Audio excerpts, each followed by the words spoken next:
बात करेंगे यूपी की, जहां के श्रावस्ती में कोहरे की वजह से भीषण सड़क हादसा सामने आया है। यहां पर नेशनल हाईवे 730 पर दो बसों के बीच भीषण टक्कर हो गई और उसके बाद मौके पर अफरा तफरी का माहौल बन गया। ये तस्वीरें भी आप देख रहे हैं।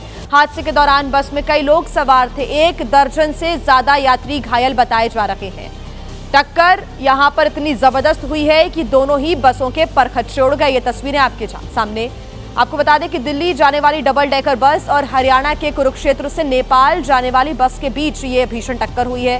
हालत देखकर आप अंदाजा लगा सकते हैं कि दोनों बसों के बीच कितनी भयानक टक्कर हुई। 3 लोग गंभीर रूप से घायल बताए जा रहे हैं, उनका अस्पताल में इलाज चल रहा है। मेडिकल कॉलेज उन्हें रेफर किया गया है, जबकि बाकी के घायलों का पास के सरकारी अस्पताल में इलाज जारी है। हादसा नेशनल हाईवे 730 के कटरा बाईपास के पास का बताया जा रहा है। पुलिस ने हादसे के बाद घायलों को बस से बाहर निकाला और सभी को अस्पताल में भर्ती कराया। बताया जा रहा है कि कोहरा यहां पर काफी घना था, विजिबिलिटी कम थी, जिसकी वजह से दोनों ही बसों की आपस में भीषण टक्कर हो गई।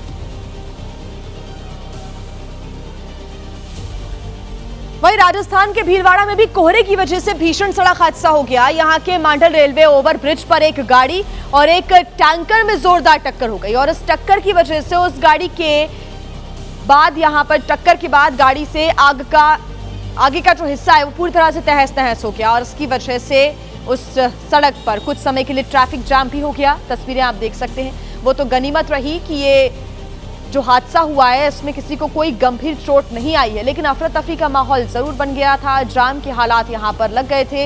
हालांकि गाड़ी को किस तरह से वहां से हटाया गया, प्रशासन की टीम मौके पर पहुंची। राजस्थान के भीलवाड़ा की ये तस्वीरें आप देख रहे हैं। दरअसल घने कोहरे की वजह से ये टैंकर और गाड़ी में जोरदार टक्कर हुई है। कोई हताहत नहीं हुआ है। 2 गाड़ियों की भीषण टक्कर लेकिन हुई। पूरी की पूरी जो ये आप ट्रक देख रहे हैं, मिनी ट्रक, वो क्षतिग्रस्त स्थिति में दिख रहा है।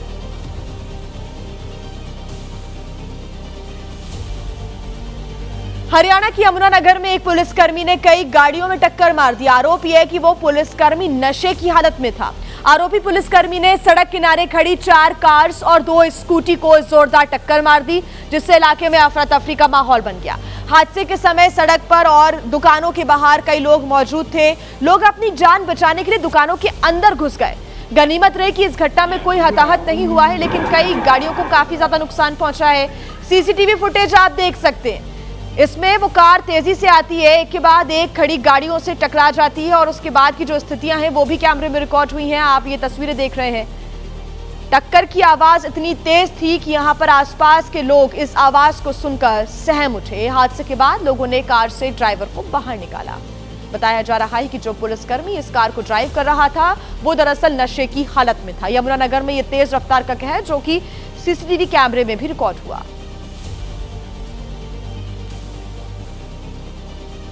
और आइए अब बात करेंगे महाराष्ट्र की, जहां के पुणे में दिन दहाड़े हुई लूट से हड़कंप मच गया। जहां पर शुक्रवार दोपहर को करीब 5 से 6 बदमाश हथियार लेकर एक गहने की दुकान में घुस जाते हैं और फिर लूटपाट करते हुए दुकान के सीसीटीवी कैमरे में भी रिकॉर्ड हो गए। ये तस्वीरें आप देख रहे हैं। दिन दहाड़े हुई इस लूट की वारदात से स्थानीय लोग भी डरे हुए हैं, खौफजदा हैं।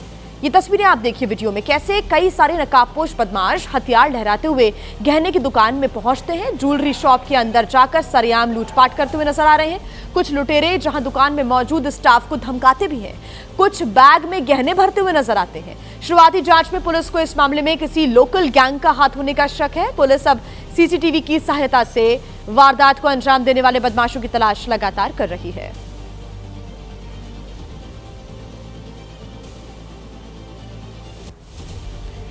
दिल्ली के चांदनी चौक में उस वक्त अफरा तफरी मच गई जब एक कपड़े की दुकान में भीषण आग लग गई। आग इतनी ज्यादा भयानक यहां पर लगी हुई थी कि कई लोगों की जान पर बन आई।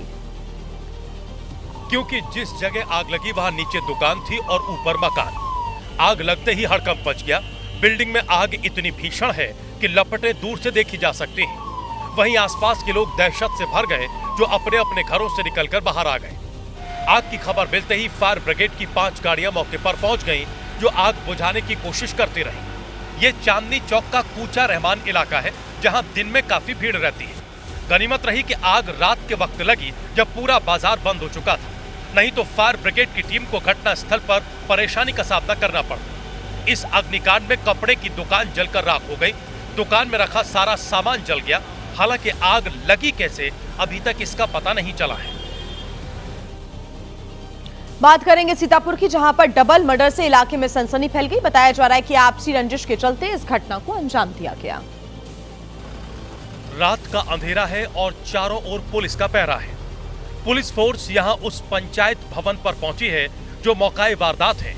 यहां 2 लोगों की हत्या की गई है जो रिश्ते में पिता पुत्र हैं। आरोप है कि कई साल पहले इसी गांव में 2 लोगों की हत्या हुई थी, जिसके पीछे इन्हीं पिता पुत्र का हाथ माना जाता था। उसी हत्याकांड का बदला लेने के लिए इस घटना को अंजाम दिया गया।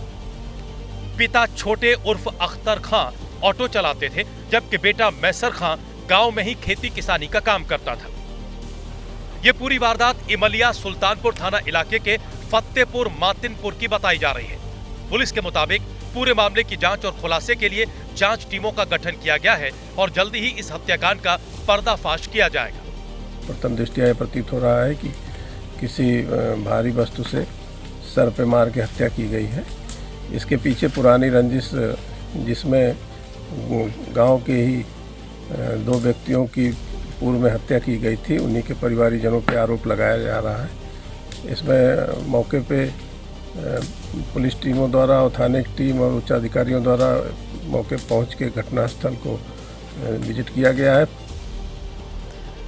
और आइए अब बात करेंगे बिहार की, जहां के सुपौल में सरकारी अस्पताल के अंदर चल रही कुव्यवस्थाओं की पोल खुद सत्ताधारी पार्टी के विधायक ने खोल दी, क्योंकि जब विधायक औचक निरीक्षण करने के लिए पहुंची और अस्पताल के अंदर का हाल देखकर वो दंग रह गई।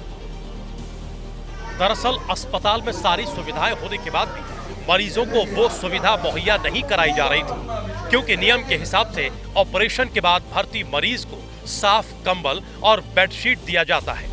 लेकिन कई ऐसी महिलाएं थी जिनको डिलीवरी के बाद भी साफ कंबल और बेडशीट नहीं दी गई। ऑपरेशन हुआ है, बेडशीट मिला है? नहीं, कुछ नहीं। कंबल? कुछ नहीं। लेकिन जब विधायक सोनम रानी निरीक्षण करने आई तो अस्पताल प्रबंधन टेंशन में आ गया, क्योंकि विधायक ने जब प्रसव कक्ष, इमरजेंसी वार्ड, शिशु वार्ड समेत मरीजों को दी जा रही सुविधाओं का बारीकी से जायजा लिया तो हर जगह झोल दिखाई दिया, जिसे लेकर विधायक सोनम रानी ने मौके पर मौजूद अधिकारियों को कड़ी फटकार लगाई और तुरंत मरीजों को सारी सुविधाएं मुहैया कराने की नसीहत दे डाली। ये तो कमियां है ये सब का, मतलब बोले हैं जो अब से गलती नहीं करेंगे, आगे से मतलब दिला देंगे कमल और ये सब जो है। दरअसल लोग सरकारी अस्पताल में इसलिए आते हैं कि उनके पास प्राइवेट हॉस्पिटल में इलाज कराने के पैसे नहीं होते, लेकिन हद तो तब हो जाती है जब सरकार की तरफ से तमाम संसाधन देने के बाद अस्पताल की तरफ से वो मरीजों को मुहैया कराए ही नहीं जाते, क्योंकि ये सिर्फ एक सरकारी अस्पताल का नहीं, ज्यादातर सरकारी अस्पताल का हाल है।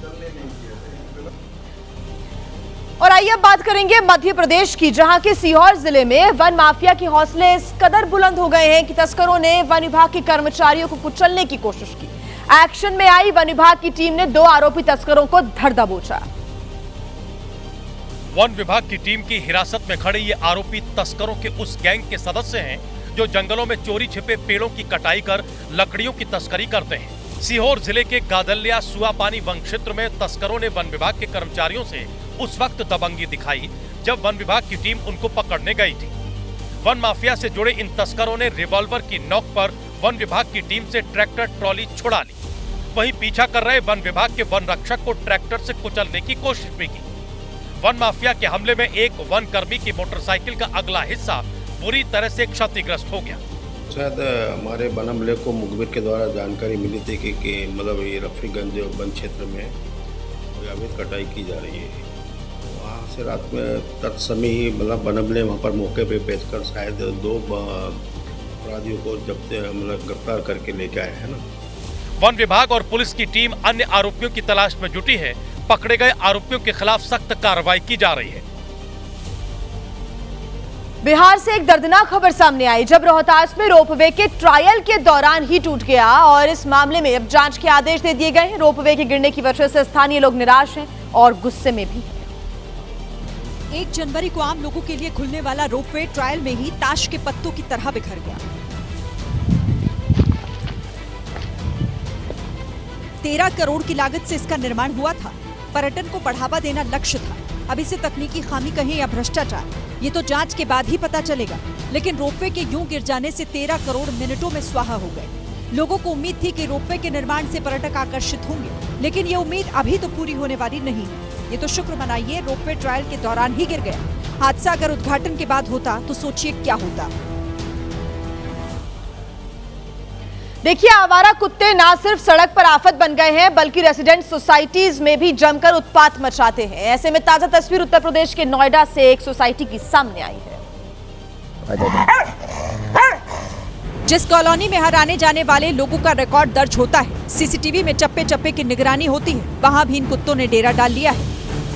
एक महिला अपने डॉग को लेकर कॉलोनी में घूमने निकली। वहां पहले से एक कुत्ता बैठा था। महिला अपने पालतू कुत्ते के साथ उससे काफी दूर चलती दिखाई दी, लेकिन तभी अचानक एक और कुत्ता कहीं से दौड़ा चला आया और उन दोनों पर सीधे अटैक कर दिया। महिला ने अपने 1 साल के सित्जू डॉग को तो बचा लिया, लेकिन इस दौरान आवारा कुत्ते ने महिला के पांव को बुरी तरह काट लिया।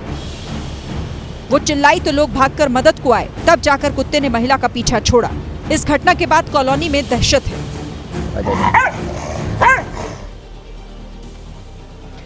देखिए, सलमान खान आज अपना 60वां जन्मदिन मना रहे हैं और अपने जन्मदिन पर सलमान खान ने पनवेल स्थित फार्म हाउस पर परिवार और करीबी दोस्तों के साथ जन्मदिन मनाया और ऐसे में सलमान ने फार्म हाउस के बाहर जमा फैंस के साथ केक भी काटा। ये तस्वीरें आप देख रहे हैं। उन्हें केक खिलाते हुए नजर आ रहे हैं और कैमरे के लिए पोज भी देते नजर आए सलमान खान। साथ ही बहन अर्पिता खान पति आयुष शर्मा के साथ इस बर्थडे सेलिब्रेशन में पहुंची हुई थी। बर्थडे पार्टी की रौनक बढ़ाने के लिए क्रिकेटर MS धोनी अपनी पत्नी साक्षी और बेटी जीवा के साथ पार्टी में शामिल होने के लिए पहुंचे। ये अलग अलग तस्वीरें आप देख रहे हैं। सलमान का पूरा परिवार उनके साथ मौजूद था। सलमान के माता पिता सलीम खान और सलमा खान भी इस पार्टी में मौजूद थे। साथ ही उनके भाई अरबाज खान भी इस खुशी के मौके पर सलमान खान के साथ नजर आए, जिससे ये जश्न पूरी तरह से पारिवारिक समारोह भी बन गया। इसके अलावा संजय दत्त, संगीता बिजलानी, रणदीप हुड्डा, रकुलप्रीत सिंह, महेश मांजरेकर, हुमा कुरैशी भी सलमान खान के जन्मदिन की पार्टी में शामिल होने के लिए पहुंचे। तो उनके खास दोस्त भी उनके इस जन्मदिन के पार्टी में शामिल होने के लिए पहुंचे। साथ ही उनका पूरा परिवार भी उनके साथ था।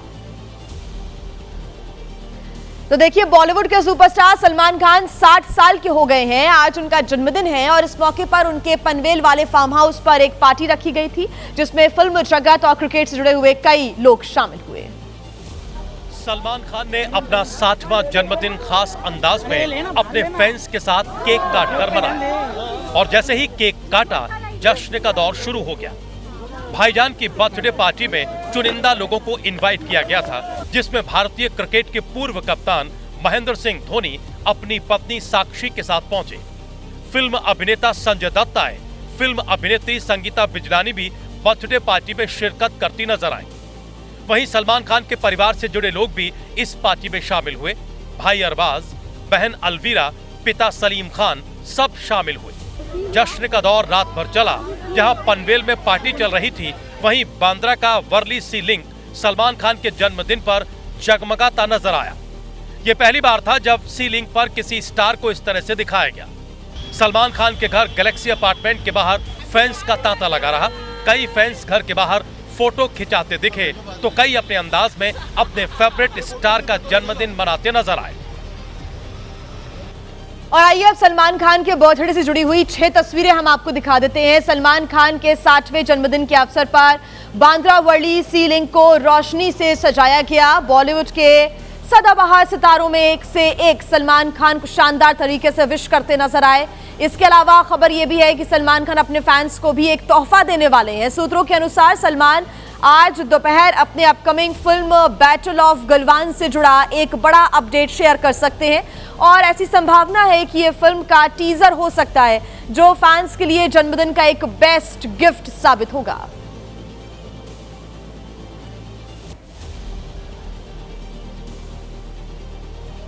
खबर आपको बता देते हैं गोरखपुर से, जहां पर एक युवक ने अवैध संबंधों के शक में अपनी पत्नी की हत्या कर दी। आरोपी इतना चालाक था कि पुलिस को 5 दिन तक पत्नी के घर से पैसे लेकर भागने की बात कहकर वो गुमराह करता रहा, लेकिन पुलिस ने शक के आधार पर जब सख्ती की तो वो टूट गया और हत्या करने की बात उसने कबूल कर ली। दरअसल शहर से बाहर काम करने वाला महिला का पति अर्जुन जब कई महीने बाद घर पहुंचा तो उसने पत्नी को मोबाइल पर किसी से बात करते हुए सुना और इसी बात पर उसका पत्नी से झगड़ा हो गया था। उसने पत्नी का गला दबाकर हत्या कर दी और घर के पीछे उसकी लाश को दफन कर दिया। अर्जुन ने अपने घर वालों से पत्नी के बारे में ये बताया कि वो घर से चली गई है, पैसे लेकर वो भाग चुकी है, ये वो कहता रहा और शक होने पर उसके पिता ने दरअसल पुलिस को इस पूरे मामले की जानकारी दी। पुलिस को भी आरोपी लगातार गुमराह करता रहा, लेकिन बाद में आरोपी ने अपना गुनाह कबूल कर लिया। पुलिस ने घर के पीछे से खुदाई करते हुए महिला की लाश को बाहर निकाला और पुलिस ने आरोपी को भी अब अरेस्ट कर लिया है। वहीं मध्य प्रदेश के कटनी में बीजेपी नेता नीलेश उर्फ नीलू रजक की हत्या के मुख्य आरोपी अकरम खान के अवैध निर्माण पर प्रशासन ने सख्त कार्रवाई करते हुए बुलडोजर चला दिया। जिला प्रशासन और भारी पुलिस बल की मौजूदगी में आरोपी के मकान को तोड़ दिया गया। कार्रवाई के दौरान 3 बुलडोजर का इस्तेमाल किया गया और कुछ ही देर के अंदर अवैध निर्माण को मलबे में बदल दिया गया। आपको बता दें कि प्रशासन ने एक दिन पहले ही आरोपी के परिजनों को मकान खाली करने की सूचना दे दी थी। कार्रवाई शुरू होने से पहले अधिकारियों ने परिजनों को सुरक्षित मकान से बाहर निकाला। 28 अक्टूबर को बीजेपी नेता नीलेश उर्फ नीलू रजक की हत्या कर दी गई थी और इस हत्या का एक सीसीटीवी वीडियो भी सामने आया।